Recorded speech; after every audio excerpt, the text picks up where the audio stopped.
2021년 생명의 말씀사에서 출판한 김영익 목사님이 쓴 책 가운데 답 없이 살아가기, 답 없이 사랑하기라는 책이 있어요. 답 없이 살아간다, 답 없이 사랑한다. 언뜻 우리가 생각하면 목적이 없이 살아가는 인생의 삶인가? 라고 편견을 가질 수도 있는데요. 그 내용을 보면 우리의 신앙의 삶을 냉철하게 들여다보는 그러한 책의 내용이에요. 이 책에서 제가 공감하는 부분을 여러분에게 소개하면, 우리가 신앙생활 하면서 위험한 신앙의 모습 가운데 하나가 뭐냐? 그것은 신앙을 공식화하는 모습이라는 거예요. 신앙을 공식화한다라는 말의 의미가 무엇입니까? 예를 들어서 기도하면 만사형통이야, 기도하면 모든 문제가 해결돼, 그렇게 말한다는 거예요. 물론 맞기도 하지만 틀리기도 한 것을 우리는 알아야 돼요. 하나님의 관점에서는 우리의 기도를 통해 하나님께서 일하시고 역사하시지만 그것이 우리의 인간적인 소망이나 바람으로 연결되어지지만은 않기 때문이라는 거예요. 그러니까 우리의 신앙을 공식화한다라는 것의 위험성이 뭐냐? 자기의 생각이나 주관을 일반화한다라는 거예요.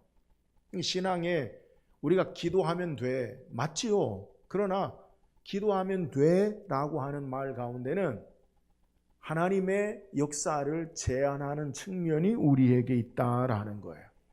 또 이 신앙의 공식화의 위험한 것은 자기의 생각과 경험을 다른 사람에게 주입시킨다는 거예요. 예를 들어서 어려움을 당하거나 문제가 발생한 성도들을 향해서 기도하세요, 기도 안 해서 그런 거예요, 이렇게 말한다는 거예요. 단정적으로. 물론 그분이 기도를 안 해서 그럴 수도 있지만 기도하는 가운데도 우리에게 문제가 발생할 수 있어요. 근데 자기의 경험을 강요하는 것, 이것은 문제가 된다는 거예요. 또한 모든 일이 잘 되면, 성공하면 하나님이 축복하신 것이다 라고 단정하고, 잘 안 되면 저주받은 모습 같은 것으로 단정해서 이야기한다는 거예요. 꼭 우리의 성공이 하나님의 축복이요, 실패가 잘 안 되는 것이 하나님의 저주가 아닐 수 있어요. 성공해도 삶으로 고통이 될 수 있고요, 안 되고 고난과 어려움도 하나님의 더 큰 은혜일 수 있음을 간과해서는 안 된다는 거예요. 또한 큰 것은 성공하는 것이고 성공하는 것은 옳은 것이다. 우리가 흔히 세상적으로 잘 되고 그리고 성공하면 그건 옳은 거야, 이렇게 이야기하잖아요. 아니에요. 과정이나 우리의 삶의 자세가 올바라야지 잘 된다고 무조건 옳은 것이 아니에요. 우리가 흔히 승자 독식, 그런 말을 쓰지요. 이기는 자가 모든 것을 다 차지하고 그것이 옳은 것처럼. 그건 세상의 가치예요. 교회도 이런 공식으로 큰 교회는 좋은 교회다, 작은 교회는 좋지 않은 것처럼 말하는 경우도 있어요. 얼마나 성경적이지 않고 인본주의적인 세상적인 관점으로 하나님과 상관없는 모습인지 모릅니다. 이런 면에서 신앙을 공식화해서는 안 돼요. 신앙의 삶이 우리의 삶에 1 더하기 1은 2가 되듯이 이렇게 하면 이렇게 됩니다, 신앙의 과정이 이렇게 하면 이렇게 나옵니다 라고, 마치 공장에서 어떤 공정이나 과정을 지나고 어떤 틀에 넣어서 완제품을 똑같이 만들어내는 것처럼 하나님께서 우리의 삶을 그렇게 다루지 않으세요.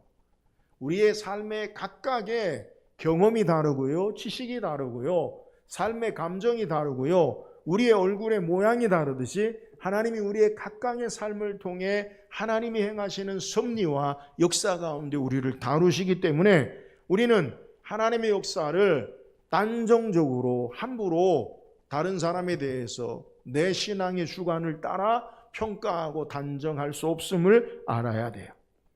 하나님의 주권적인 역사를 재현하고 인간의 머리로 모든 것을 다 아는 것 같은 교만함이, 주께서 행하시는 것을 우리는 늘 겸손함으로 신뢰하고 신앙해야 돼요. 그래서 전도서 기자는 말하기를 전도서 3장 11절에 하나님이 모든 것을 지으시되 때를 따라 아름답게 하셨고 또 사람들에게 영원을 사모하는 마음을 주셨느니라. 그러나 하나님이 하시는 일의 시종을 사람으로 측량할 수 없게 하셨도다. 우리는 하나님께서 행하신 일을 다 몰라요.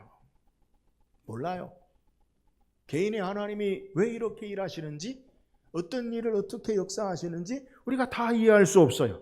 그러므로 우리는 겸손하게 하나님을 의지하고 날마다 하나님을 사모함으로 신앙하는 자들이 되어져야 해요.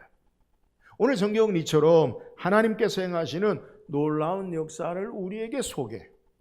겉으로 드러나 보이는 삶의 모습이 아니라 하나님께서 행하시는 역사와 은혜를 우리에게 소개하고 있어요. 우리는 창세기를 계속해서 묵상하는데 이제 창세기 24장까지는 아브라함의 시대가 끝나요. 창세기 25장이 아브라함이 죽고요, 그의 아들들에 대해서 기록하고 우리가 읽은 25장 19절에서부터 창세기 36장 43절까지 이제 이삭과 야곱에 대해서 우리에게 소개해요. 믿음의 조상 아브라함의 시대가 끝나고 그의 자녀들로 말미암아 하나님께서 어떻게 아브라함의 약속하신 것을 이루시고 축복하시는지에 대해서 성경이 우리에게 소개해요. 그 가운데 오늘 함께 읽은 본문의 내용은 이삭의 가정에 대해서 소개하는데, 이삭이 그의 아들 에서와 야곱을 낳고 그 아들들의 앞으로의 삶이 하나님께서 어찌 되는지에 대해서 말씀하는 것을 우리에게 소개해요. 오늘 이삭이 결혼해서 몇 세의 아들을 낳느냐? 60세에 에서와 야곱을 낳은 것을 성경이 소개해요. 우리는 성경을 읽으면서 60세에 아이를 낳았다? 그러면 적지 않은 나이구나, 이렇게 생각할 수 있어요. 한 번 더 생각하면 어려움이 있었겠구나라고 우리는 짐작할 수 있다는 거예요. 또한 이삭의 아들들이 리브가, 그의 어머니가 뱃속에서 아들들 쌍둥이가 싸우는 것을 성경이 증거해요. 쌍둥이에요. 오늘날 쌍둥이는 축복이죠. 한 번 배 아파서 둘 낳는다. 얼마나 효과적이에요. 두 번 배 아프지 않고 한 번 배 아파서 아들을 낳았다, 딸을 낳았다, 아들들이든 딸들이든 둘을 낳았다. 얼마나 귀하고 좋은 거예요. 그러나 고대에서는 쌍둥이가요, 축복이 아니에요. 이유가 뭡니까? 아이를 낳는 것이 쉽지 않죠. 오늘처럼 우리가 아이를 낳을 때에 그냥 배를 이렇게 해서 낳았다든가, 임신 자연 출산한다든가, 이 출산하는 게 그렇게 어렵지만 고대보다는 훨씬 수월하죠. 고대에는 이 쌍둥이가 잉태가 되면은 아이들이 정상적으로 나올 수 있는지도 모르고, 그리고 잘못되는 경우가 많이 있기 때문에 쌍둥이가 축복이 아니라 고통스러운 저주의 모습과 같다라고 그렇게 이야기해요. 그러니까 아이를 낳으면서 고통이 되어서 엄마가 잘못될 수도 있고 아이들이 잘못될 수도 있는 위험 때문에 그런 거예요. 오늘 본문에 또 이 쌍둥이가 나왔을 때에 리브가가 뱃속에 쌍둥이가 있을 때에 이 뱃속에서 싸우는 모습을 리브가가 느끼죠. 엄마가 느끼죠. 그러면서 오늘 성경에 내가 어찌할꼬 라고 하나님 앞에 기도하고, 하나님께서 이 족속이 저 족속보다 강하고 큰 자는 어린 자를 섬기리라 라고 말씀하고, 그리고 첫 번째 나온 털옷 같은 모습으로 붉어서 겉모습을 통해서 에서라라고 붉다라는 의미로 이름을 짓고, 둘째는 형의 발꿈치를 붙잡고 나왔다. 성격적인 캐릭터의 의미로 야곱, 발꿈치라는 이름으로 지은 것을 성경이 우리에게 소개해요. 오늘 성경을 읽으면 이삭의 가정의 출생, 그건 축하할 만한 일이고 기쁘고 즐거운 일이죠. 근데 성경의 내용을 좀 더 자세히 읽어보면 마냥 기쁘고 즐거울 만한 그런 모습만은 아닌 것을 우리에게 소개해요. 어려움이 있어요. 힘들고 고통스러운 일이 있어요. 그런데 이삭의 가정을 통해 하나님께서 앞으로 행하시는 놀라운 역사와 일들을 우리에게 교훈하는 거예요. 오늘 말씀을 통해 이삭의 가정의 출산을 통해 하나님께서 우리에게 말씀하시는 하나님의 은혜가 무엇인지를 묵상하고 우리의 삶 속에서 하나님의 은혜와 능력의 역사를 우리도 간증하고 찬양하는 귀한 은혜가 있기를 주의 이름으로 축원합니다. 그렇다면 하나님께서 이삭의 가정을 통해 일하시는 은혜가 뭡니까? 오늘 본문 20절 한번 같이 읽어봅시다. 20절입니다. 시작. 이삭은 40세에 리브가를 맞이하여 아내를 삼았으니 리브가는 밧단 아람 족속 중 부두엘의 딸이요 아람 족속 중 라반의 누이였더라. 자, 이삭이 결혼했는데요 40세에 리브가를 맞이해서 결혼한 것을 성경이 우리에게 소개하고 있어요. 자, 이삭의 결혼 나이가 40세다. 오늘날 결혼 적령기가 몇 살입니까? 라고 물으면 좀 어리석은 거예요. 몇 살에 결혼하느냐? 물론 그것도 중요하지만 더 중요한 게 뭐냐? 누구랑 결혼하느냐? 그게 더 중요하죠. 그잖아요? 물론 결혼에 건강한 남녀의 나이가 있어요. 나이가 너무 많으면 아이를 낳기 힘들어지는 경우, 또 훨씬 넘으면 아이를 출산할 수 없는 그러한 모습이 있잖아요. 근데 이 결혼의 이삭의 나이를 성경이 몇 살이라고 소개하느냐? 40살이라고 소개하는 거예요. 이것은 고대의 일반적인 결혼 적령기의 나이는 아니에요. 유대 문서 가운데 구전으로 랍비들의 가르침을 모아놓은 책 가운데 미시나라는 것이 있어요. 이 미시나 책에 의하면 유대인들의 일반적인 남자의 결혼 적령기는요 18살에서 20살이에요. 그러니까 오늘 본문에 이삭이 40세에 리브가를 맞이했다라는 것은 결혼 적령기의 2배가 넘는 시간의 나이를 우리에게 소개하는 거예요. 그리고 이 결혼 적령기가 지나면 저주받은 것으로 그렇게 이야기해요. 그러니까 이삭은 그의 결혼이 저주받은 것 같은 모습의 결혼의 나이예요. 물론 그래도 결혼했다. 이것이 중요하죠. 근데 이삭이 어떻게 결혼했느냐? 창세기 24장에 우리가 말씀 묵상했는데 아브라함이 그의 아버지 이삭의 아버지 아브라함이 자신의 충성스러운 종인 엘리에셀을 자기 고향 땅으로 보내어서 이삭의 신부를 데려오라라고 그렇게 이야기하죠. 그래서 리브가를 이삭의 아내로 맞이하는 것을 소개해요. 어찌 보면 이삭의 결혼의 주도권은 결혼 당사자인 이삭이 아니라 아브라함이 주도해서 결혼한 같은 모습을 우리에게 보여줘요. 그리고 결혼한 이후에 이삭이 어떤 결혼 생활을 하느냐? 이들의 결혼 생활에 아이가 없음을 우리에게 소개해요. 오늘 본문 21절에 이삭이 그의 아내가 임신하지 못함으로 그를 위하여 여호와께 간구하매 여호와께서 그의 간구를 들으셨으므로 그의 아내 리브가가 임신하였더니, 본문에 이삭이 그의 아내가 임신하지 못함으로라는 말은 불임이에요. 불임. 아이를 낳을 가능성이 있는데 아직 못 난 게 아니라 임신하지 못함으로라고 기록한 것은 리브가가 불임이라는 것을 우리에게 소개해요. 자, 이삭의 처지를 다시 한번 봅시다.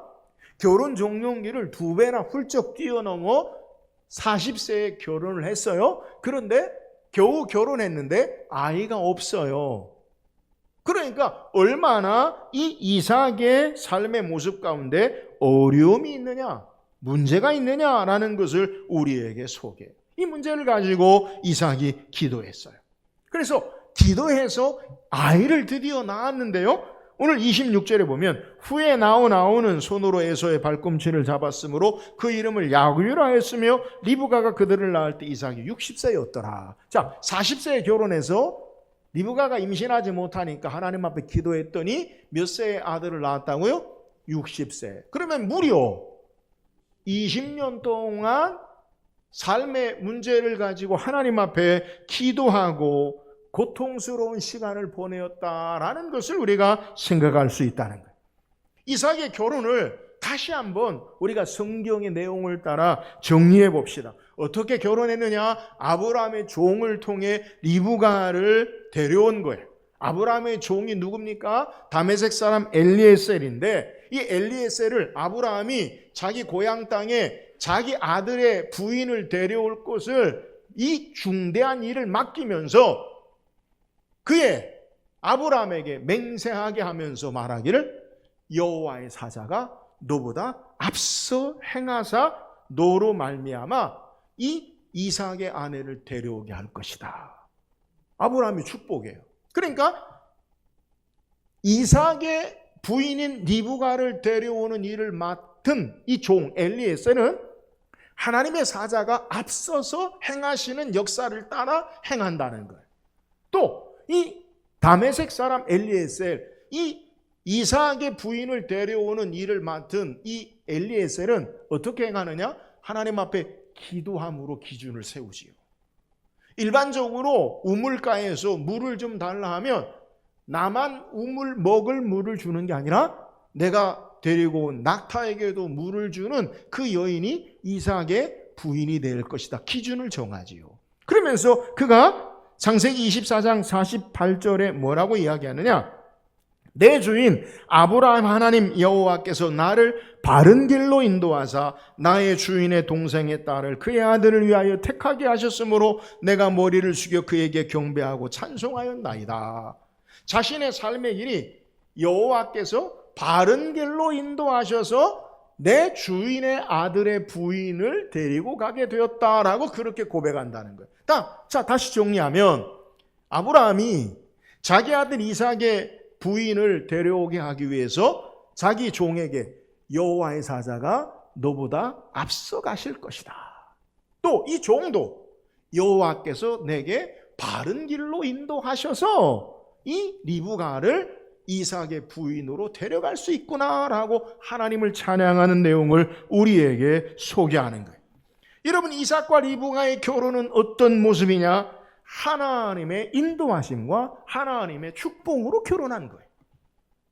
하나님께서 앞서 행하시고 하나님께서 바른 길로, 여호와께서 바른 것으로 행해서 결혼한 거라는 거예요.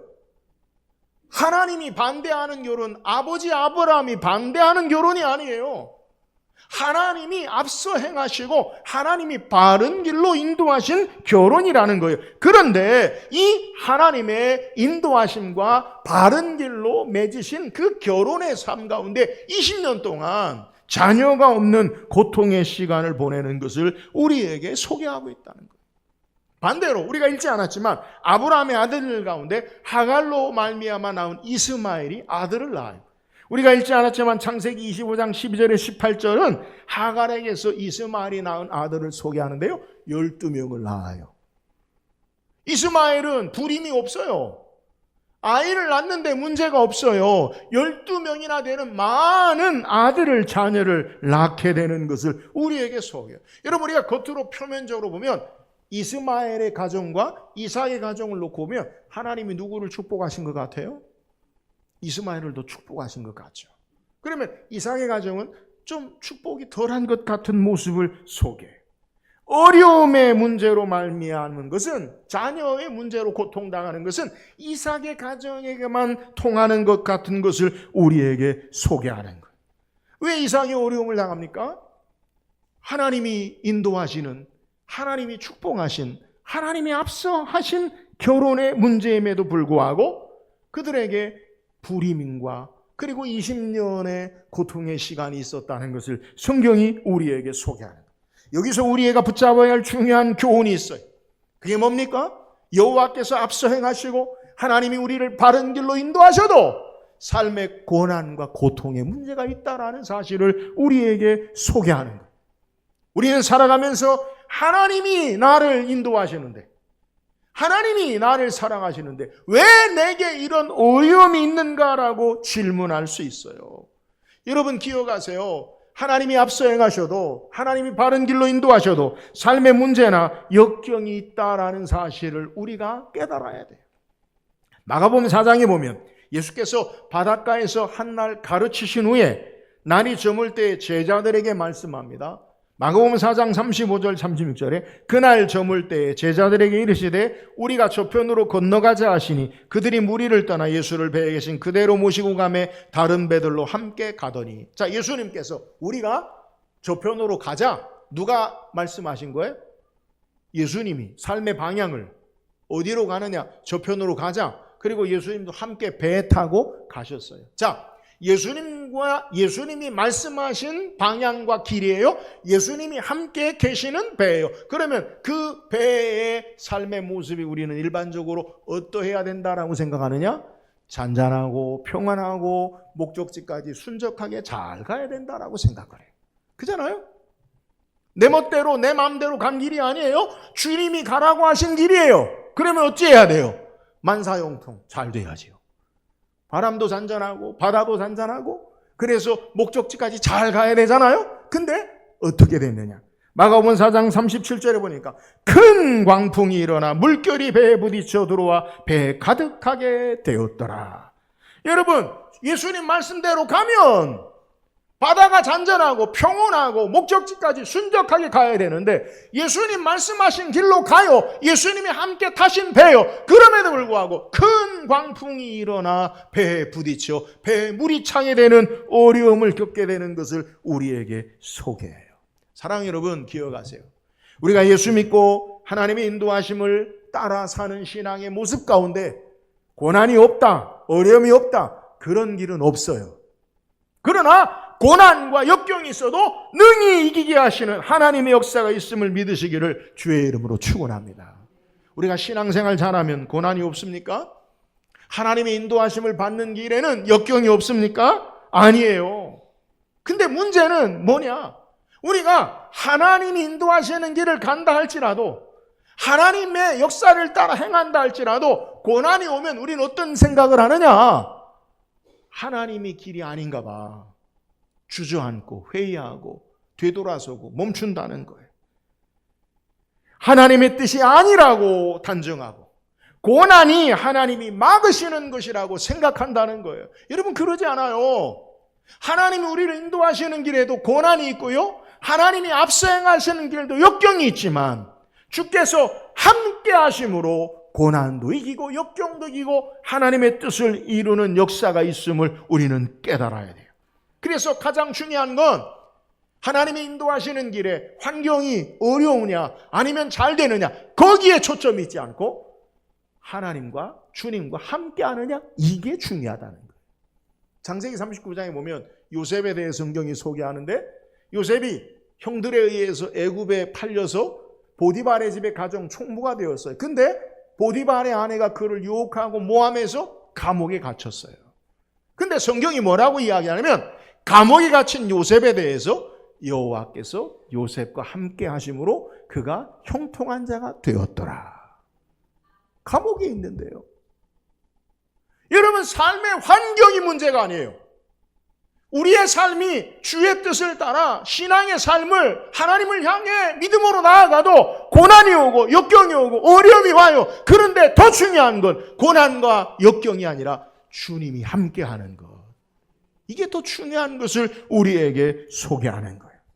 오늘 우리의 삶 가운데 신앙의 믿음의 길을 간다 할지라도 고난이 있고 역경이 있다 할지라도 주님이 나와 함께 하심을 믿고 역경을 이기고 고난을 이기고 승리하며 어떤 삶의 환경과 조건에서든지 주님과 함께하는 참된 신앙의 삶을 살기를 주의 이름으로 축원합니다.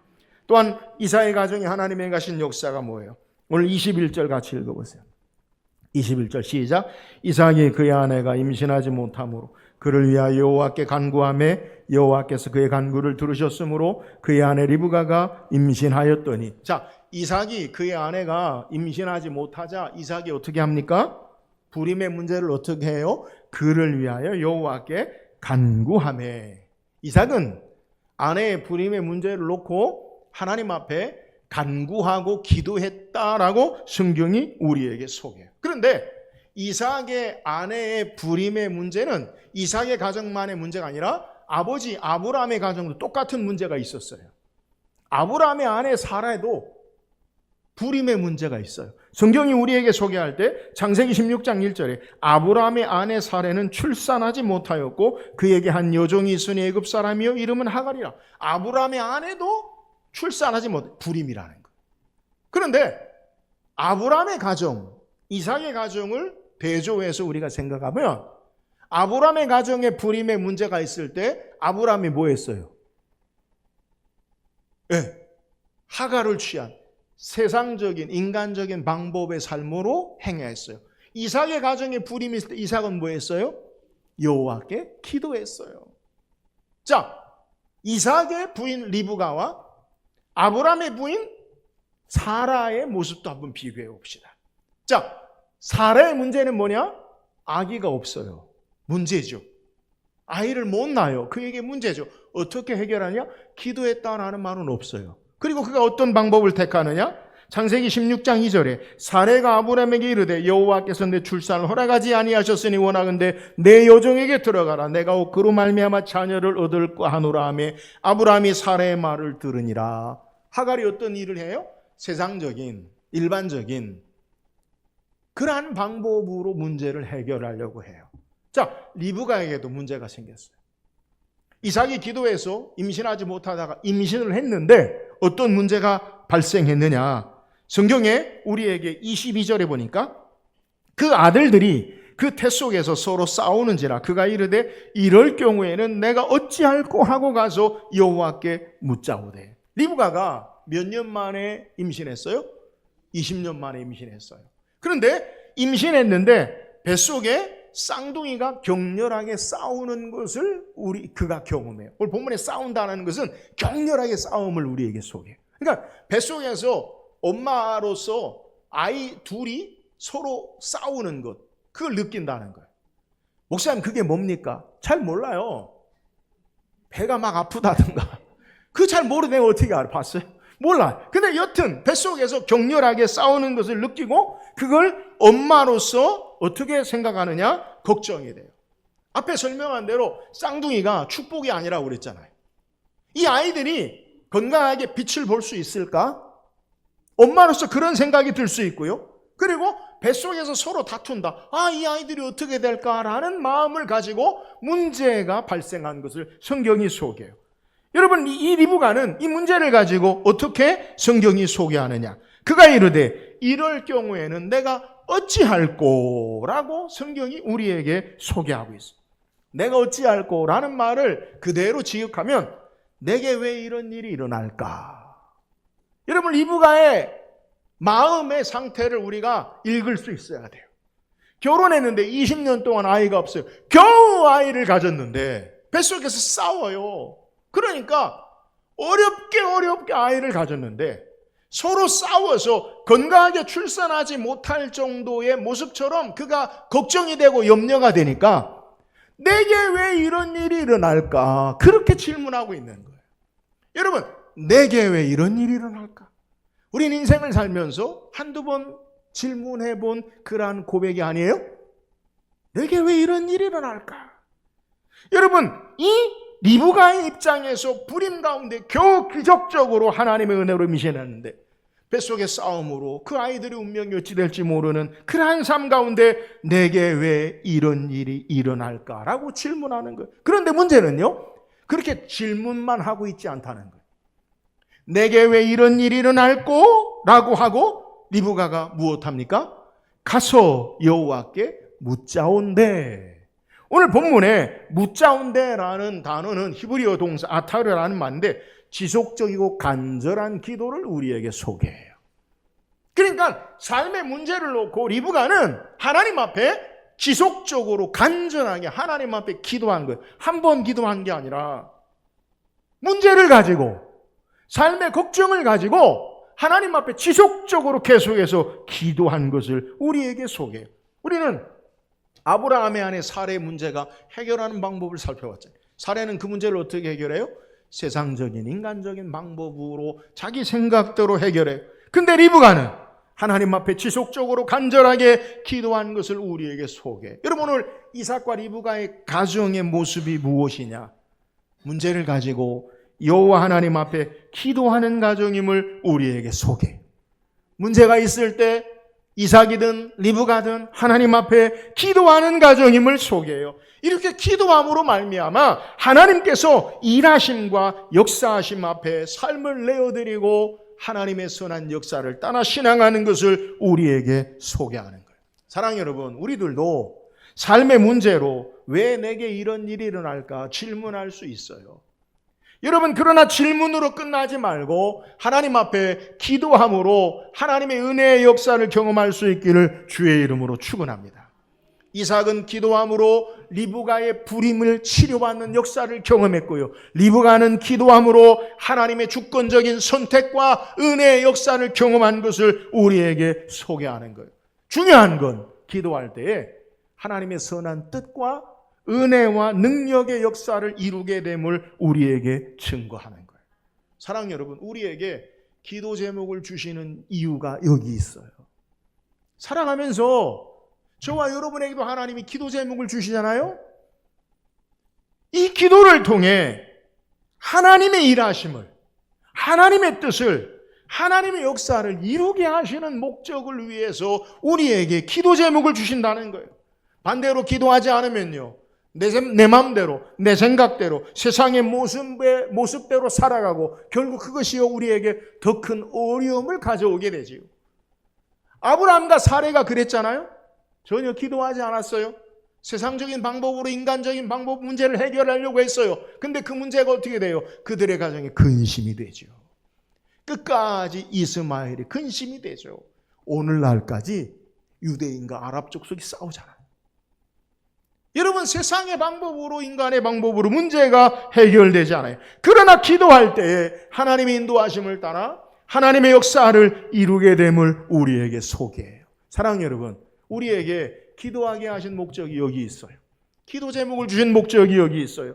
바로 우리의 기도를 통해 하나님의 일하심을, 하나님의 선한 역사를 이루게 하심인 줄 믿고 삶의 문제가 우리에게 있을 때 하나님 앞에 기도함으로 하나님의 더 놀라운 은혜 역사를 경험하는 저와 여러분 되기를 주의 이름으로 축원합니다. 또한 이삭의 가정에 하나님이 행하신 놀라운 역사가 뭐예요? 오늘 23절 읽어보세요. 23절입니다. 시작. 두 국민이 내 태중에 있구나. 두 민족이 내 복중에서부터 나누이리라. 이 족속이 저 족속보다 강하겠고 큰 자가 어린 자를 섬기리라 하셨더라. 자, 뱃속에서 싸우는 아이들을 위해 리브가가 여호와 하나님 앞에 기도할 때 하나님께서 말씀하시고 약속하세요. 예언적인 축복의 말씀을 그들에게 하시는 거예요. 근데 하나님의 주권과 선택을 우리에게 소개하는데 두 민족이 뱃속에서 나누일 것이고 이 족속이 저 족속보다 강하고 큰 자가 어린 자를 섬기리라. 여러분, 이 하나님의 말씀이요 그대로 이루어져요. 이제 출산할 때가 돼서 에서와 야곱이 나오죠. 에서는 붉고 털이 있어서 이름을 에서라고, 붉다라는 의미예요. 근데 야곱은 어떻게 태어나느냐? 오늘 26절에 후에 나온 아우는 손으로 에서의 발꿈치를 잡았으므로 그 이름을 야곱이라 하였다라고 소개하고 있어요. 에서는 겉모습의 특징으로 이름을 지었고요. 야곱은 성격, 발꿈치를 잡았다라는 캐릭터, 성격에 의해서 야곱이라는 이름을 지었음을 우리에게 소개해요. 오늘 본문에 손으로 발꿈치를 잡았으므로라고 야코프라는 이름은요, 원래 아케부라는 이름의 뜻에서 파생된 거예요. 아케부가 뭐냐? 발꿈치라는 히브리어에 해당하는데 이 아케부라는 동사의 의미가 어떤 것으로 우리에게 소개되느냐? 히브리어로 가깝게 따르다, 밀어내다, 따라잡다라는 의미를 가지고 있어요. 그러니까 단순히 발꿈치를 잡는 게 아니라 내가 밀어내다, 가깝게 따르다, 제끼기 위해서, 에서 형을 제끼기 위해서 가깝게 따르는 거고요, 밀치기 위해서 붙잡은 거라는 거예요. 그러니까 이 하나님의 말씀을 따라서 이 야곱이 그대로 하나님 말씀을 따라 이 땅에 태어난 것을 우리에게 소개하는 거예요. 야곱은 형 에서의 발꿈치를 붙잡고 따라잡고 밀어내는 모습으로 하나님 말씀대로 이 땅에 태어난 거예요. 뿐만이 아니에요. 여호와의 말씀대로 이 족속이 저 족속보다 강하겠고 큰 자가 어린 자를 섬기리라. 형이 동생을 섬기는 데 있다는 거예요. 근데 지금 태어나서는 어린아이 입장에서는 뭐 큰 자가 어린 자를 섬깁니까? 앞서 발꿈치를 잡다, 뒤따르다, 제낀다, 그 말은 적용되는데 큰 자가 어린 자를 섬기리라 라는 말씀은 언제 이루어지느냐? 이 말씀은요, 다윗의 시대에 가서 완전히 이루어져요. 사무엘하 8장 13절 14절에 보니까 다윗이 소금 골짜기에서 에돔 사람 18,000명을 쳐 죽이고 돌아와서 명성을 떨치니라. 다윗이 에돔의 수비대를 두되 온 에돔의 수비대를 두니 에돔 사람이 다 다윗의 종이 되니라. 다윗이 어디로 가든지 여호와께서 이기게 하셨더라. 에돔은요, 에서의 후손이에요. 지금으로부터 야곱과 에서가 태어난 지 1000년이 지난 다윗 시대에 다윗이 에돔 족속을 완전히 정복하고 에돔 족속이 다윗의 유다 족속의 종이 되어져요. 큰 자가 어린 자를 섬기리라. 종이 된다. 이 말씀이 그대로 이루어져요. 리브가에게 하나님이 약속하신 말씀, 큰 자가 어린 자를 섬기리라. 이삭이, 야곱이 이 땅에 태어날 때 형의 발꿈치를 잡았다. 밀쳐내기 위해서, 뒤따른다. 그러기 위해서 하나님 말씀이 이루어지고, 앞으로 큰 자가 어린 자를 섬기는 완전한 역사가 다윗으로 말미암아 에서의 후손인 에돔을 정복함으로 에돔 족속이 유대에 복속되어 섬기는 종의 모습으로 여호와의 말씀이 완전히 이루어짐을 우리에게 증거하는 거예요. 여호와께서 리브가에게 말씀하신 대로 에서는, 야곱은 에서의 발꿈치를 붙잡고 태어났고 밀어내기 위해서 나왔고, 또한 1000년이 지나서 다윗에게 에돔 족속이 복속되고 종이 되므로 하나님 말씀이 완전하게 성취되는 것을 우리에게 소개하는 거예요. 여기서 우리가 중요한 교훈을 붙잡을 수 있어요.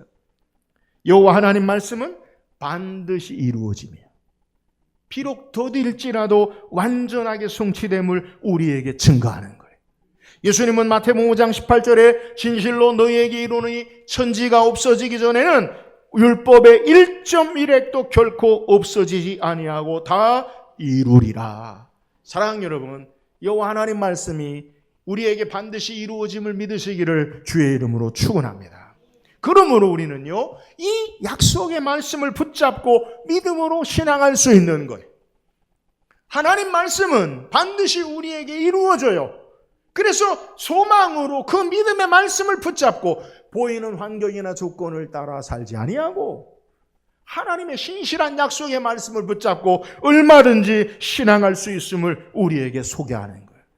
우리의 삶은 눈에 보여지는 환경이나 조건에 따라 우리의 삶이 결정되지 아니하고 오직 살아계신 여호와 하나님의 말씀대로 이루심을 믿고 이 신실한 약속의 말씀 의지하고 소망하며 믿음으로 사는 저와 여러분 되기를 주의 이름으로 축원합니다. 오늘 이사의 가정을 통해 우리에게 주신 은혜가 뭐예요?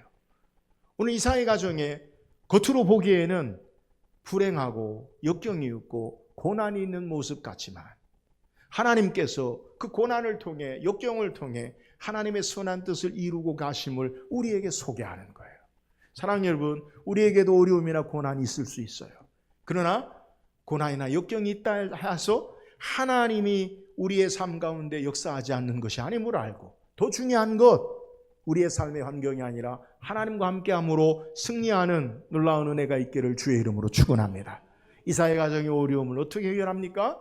그들은 여호와께 기도함으로 말미암아 하나님의 선한 능력의 역사와 뜻을 이룸을 우리에게 소개해요.